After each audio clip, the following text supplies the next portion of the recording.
కాదు, ఎక్కడికి తిరిగినా మీరు ఏమైపోతారు? ఓడిపోతారు. చెప్పాలి, ఎక్కడికి తిరిగినా ఏమైపోతారు? ఓడిపోయారు ఇశ్రాయేలీలు.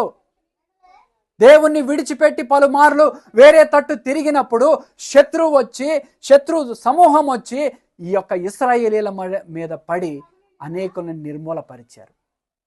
ఏమండి, అందుకే సమూయేలు ప్రవక్త ఏమంటాడంటే, బాబో, అయ్యా, అమ్మ, ఇశ్రాయేలీలు గమనించండి, అయిందేదో అయిపోయింది, ఇక అయిపోయింది దాని గురించి వదిలేసేయండి.